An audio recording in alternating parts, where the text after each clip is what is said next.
우리 이 땅에도 우리 어버이들이 흐르는 뜨거운 눈물들이 있습니다. 지금 얘기한 것처럼 우리나라에서도 그 진도 앞바다에서 아직도 우리 부모들의 눈에서 뜨거운 눈물이 흐르고 있는데, 성경에도 보면 이 부모님들이 자식들을 위해서 뜨거운 눈물을 흘리고 고통스러워했던 그런 많은 기사들이 있습니다. 먼저는 보면 우리 창세기에도 창세기 21장 16절에 보면은 하갈이라고 하는 어머니가 있습니다. 그런데 이 하갈의 아들이 하나 있었는데 그 이름은 이스마엘입니다. 그런데 이 하갈과 이스마엘이 그 우리가 믿음의 아버지라고 하는 아브라함으로부터 쫓겨남을 당합니다. 서자인 거죠. 그러니까 이삭이 태어나고 그 뒤로 하여간 여러 가지 우여곡절 사건들이 많이 있었는데 결국은 그 집에서 쫓겨나게 되는 겁니다. 그래서 사막 광야 한복판으로 떡 한 조각하고 물 한 주머니 이렇게 채워주고 나서는 광야로, 사막으로 버림을 받게 되죠. 광야 사막 한가운데서 다니다가 물이 얼마나 갑니까? 물이 다 떨어졌죠. 탈진하고 그 아들도 쓰러지고 어머니도 광야 사막 한가운데 쓰러졌습니다. 이 아이가 다 지금 죽어가고 있습니다. 마지막 그 몇 분 남지 않은 생명, 죽어가는 모습을 보고 어머니는 통곡을 합니다. 창세기 21장 16절에 보니까 아이가 죽는 것을 참아 보지 못하겠다 하고 화살 한바탕 거리 떨어져 마주 앉아 소리 바라보며 소리내어 우니, 이 아이가 죽어가는 것을 두고 조금 떨어져서 울기 시작하는 겁니다. 여기 성경에는, 우리 개정개혁에는 소리내어 우니 그랬는데 우리 전에 보던 개혁 성경에는 방성대곡하였다 그렇게 얘기했어요. 여러분, 방성대곡이라는 말이 뭔지 알죠? 목 놓아 소리내서 우는 거죠. 아들이 죽어가는 모습을 보면서 어머니의 심정을 가지고 그 안타까움과 그 처절함, 그로 인해서 소리내서 하나님을 향해서 소리내서 방성대곡하고 우는 장면이 여기 창세기 21장에 나옵니다. 이 땅에는 이처럼 자기 자식을, 아들을 사랑하는 마음으로 자녀들이 죽어가는 모습을 보면서 방성대곡하는 아버지, 어머니의 눈물이 창세기 때부터 지금까지 계속 이어지고 있습니다. 오늘 여기 최영성 권사님이 읽으신 열왕기 상에 나오는 구절은 다윗이 죽을 때 마지막으로 유언하는, 그의 아들 솔로몬에게 유언하는 유언의 말입니다. 여러분, 우리가 다윗 하면은 그 어렸을 때 그 천하무적 장수 골리앗조차도 두려워하지 않고 돌멩이 하나 가지고 그 천하 장수였던 골리앗을 물리친 아주 용감무쌍한 그런 그 장수, 신화와 전사를 남긴 것 같은 그런 사람이 다윗으로 우리는 생각하고 있습니다. 그 다음에도 왕이 되고 이스라엘 왕국을 통일 왕국으로 만드는 사람 아닙니까? 가장 용감하고 가장 존경받는 왕이 다윗이었었는데, 그런데 이 다윗의 인생을 보면 그렇게 전쟁에 나가선 두려움이 없는 어렸을 때부터 맹장이었었는데 그의 자녀들, 그의 아들들에 대해서는 한없이 약한 아버지였습니다. 밧세바의 첫 아들이 태어났는데 이 아들이 태어나면서부터 문제가 생겼어요.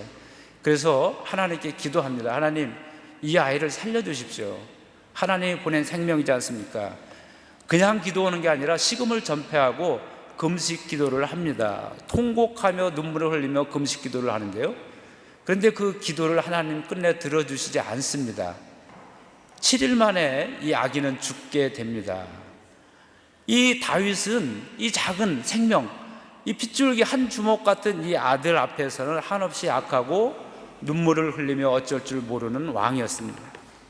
그런 눈물로부터 시작해서 나중에는 수많은 일들이 일어나지만 또 다른 아들, 압살롬이라고 하는 아들은 그 아버지를 반역해서 아버지의 왕위를 뺏으려고 군사를 일으켜가지고 아버지를 반역하고 쳐들어옵니다. 이 아버지는 차마 아들하고 칼을 들고 싸울 수가 없었어요.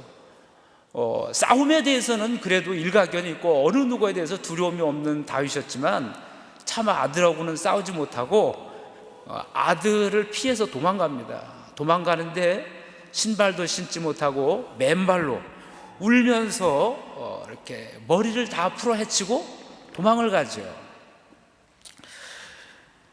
그런 아버지였는데 이 도망가다가 나중에 도망가면서 들은 소식은 자기에게 반역을 든 이 압살롬이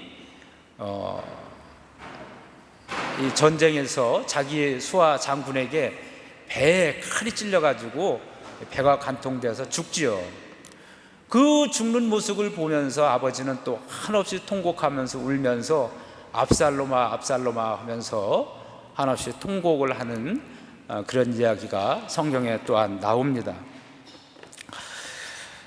이것이 아버지의 심정이죠. 자기를 반역하고 자기를 죽이고 자기 자리를 뺏으려고 했지만 그러나 그 아들에 대한 그 애정과 사랑을 영원히 버릴 수가 없는 겁니다. 그 아들이 그러한 반역 같은 그런 불효한 아들이 죽었지만 또 한없는 슬픔 속에서 통곡하며 울었던 것이 아버지죠. 그런 그 다윗이 평생을 다 파란만장한 인생을 지나고 마지막 인생을 정리하면서 이제 곧 자기가 숨을 거둘 것을 알면서 마지막 유언을 합니다. 그 수많은 인생 속에서 그래도 끝까지 하나 가지고 있었던 것은 자식에 대한 사랑.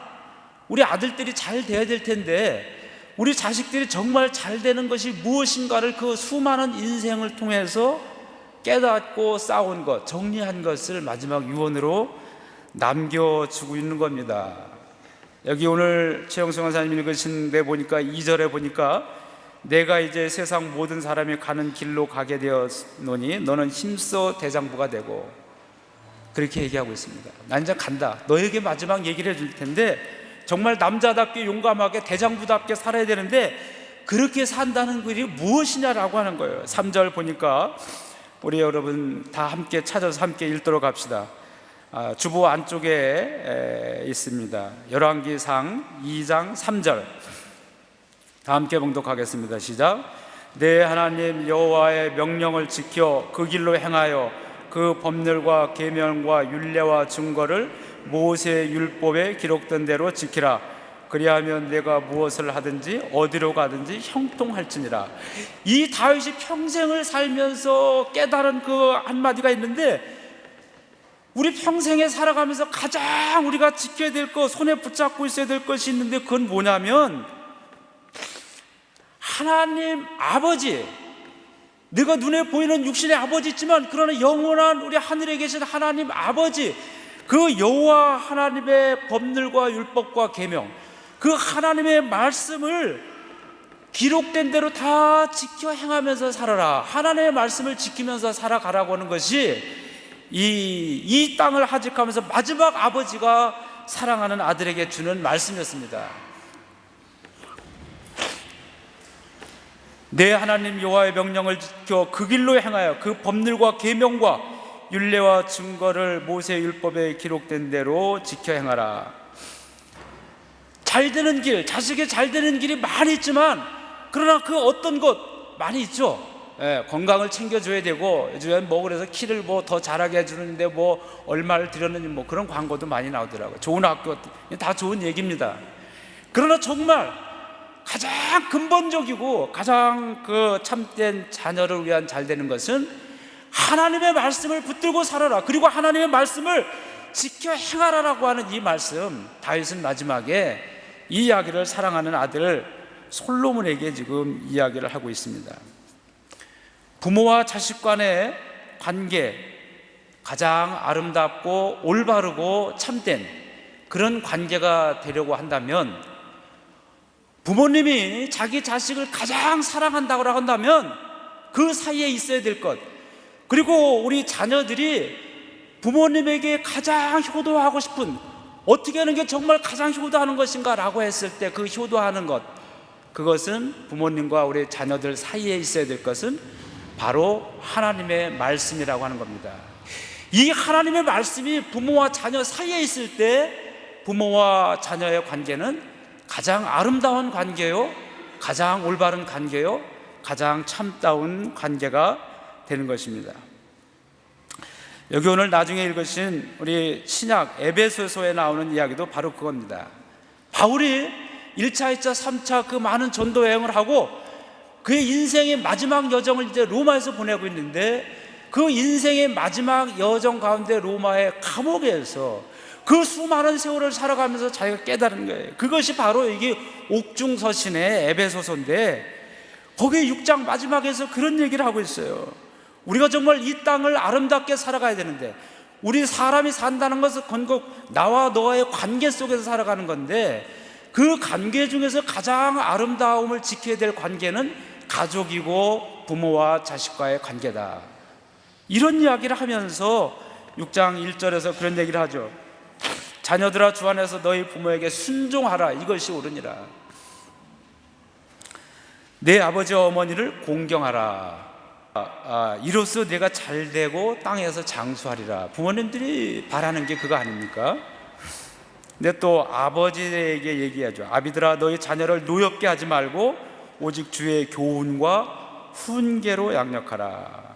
맘대로 내 뜻대로 해가지고 노엽게 하지 말라는 거죠. 우리는 화가 나면 막 교육적으로 해야 된다는 거 알면서도 감정적으로 그러잖아요. 그래가지고 그냥 닥치는 대로 막 그냥 그러고 나면 또 어때요, 여러분? 그 순간엔 그런데 그 다음에는 얼마나 후회되고 그렇습니까? 두고두고 인생의 해안으로 이렇게 남게 되죠.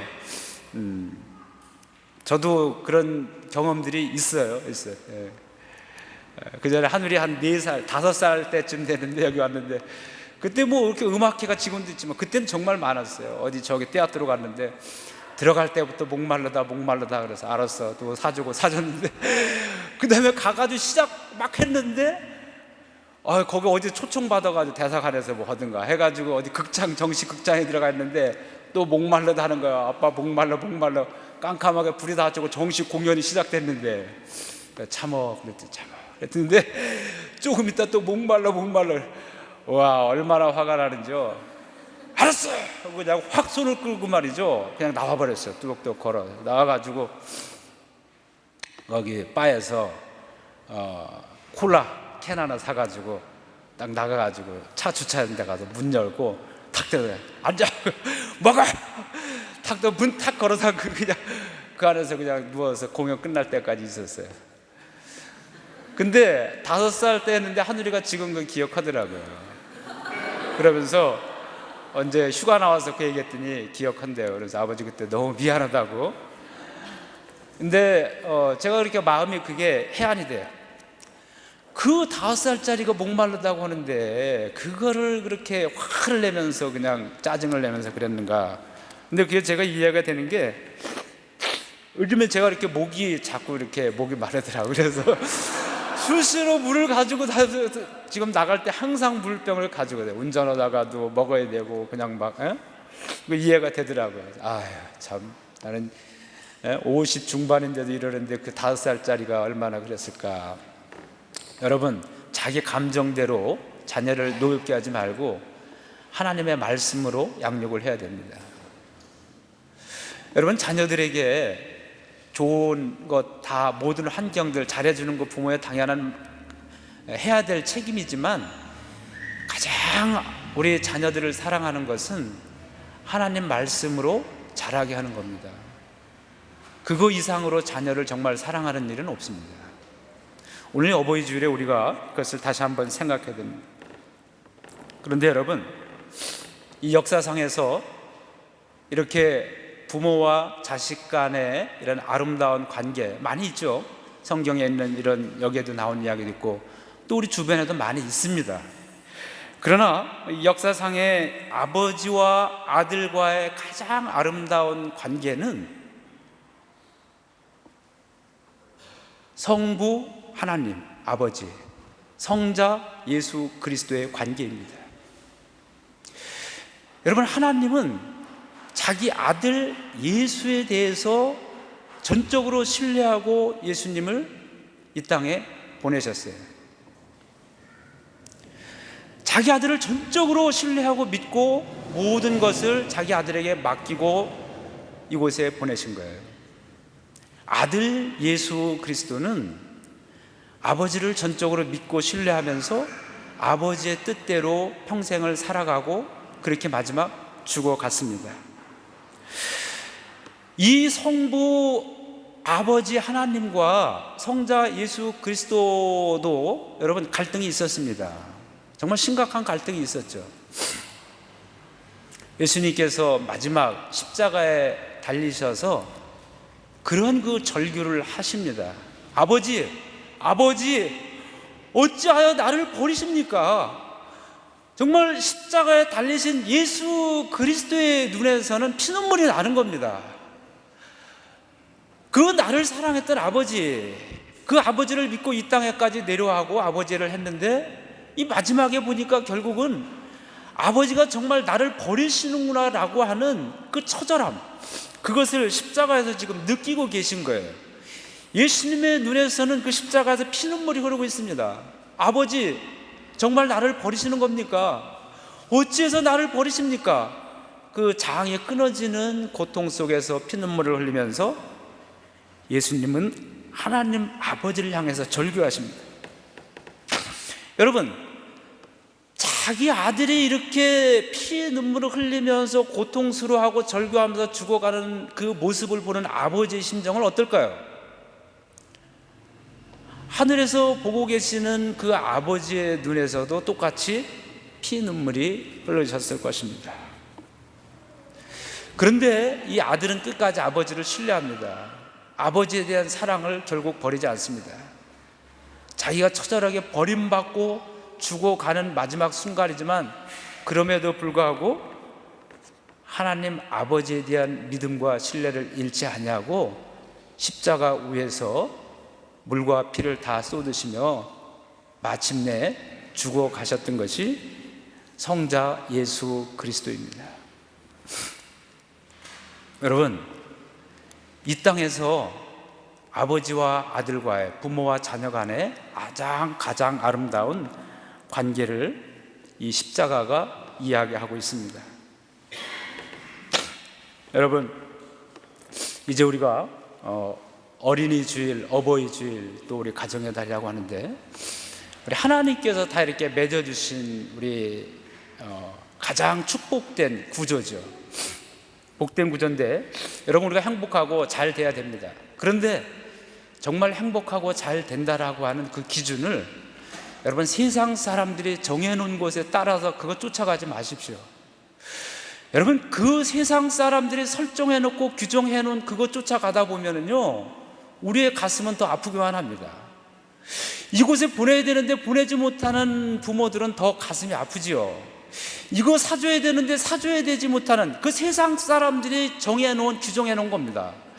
여러분, 세상 사람들이 정해놓고 규정해놓은 거 그거 쫓아가느라고 마음 아파하고 그거 못해줘서 마음 아파하지 마십시오.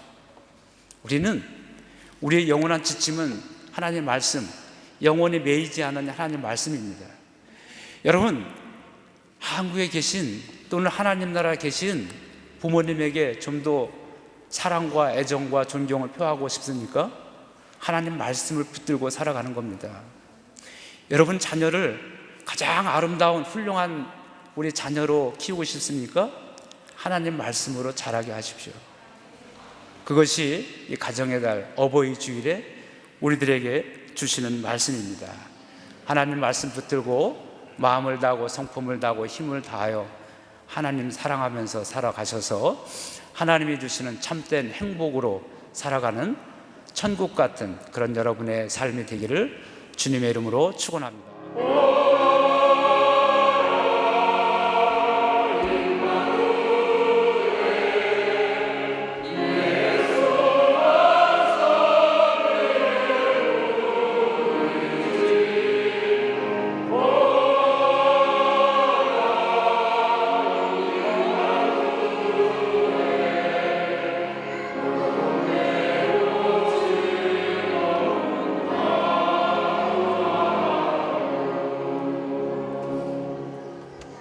이제는 우리 주 예수 그리스도의 은혜와 하나님 아버지의 선하신 사랑과 성령님의 강화 감동과 교통하심이 부활절로 네 번째 주일 그리고 어버이 주일을 예배를 마치고 돌아가면서 이제는 우리에게 주신 생명 가지고 우리의 삶의 자리에서 하나님 아버지를 마음껏 사랑하고 기뻐하고 즐거워하면서 예수 그리스도와 하나님 아버지 사이에 맺었던 가장 아름다운 부모와 자녀가의 사랑의 관계를 우리가 보면서 오늘 우리의 삶 가운데도 그러한 사랑의 관계를 회복하고 이루어가면서 살아갈 것을 결단하고 돌아가는 사랑하는 모든 하나님의 아들과 딸들 위해 지금부터 영원까지 함께 하시기를 간절히 축원하옵나이다.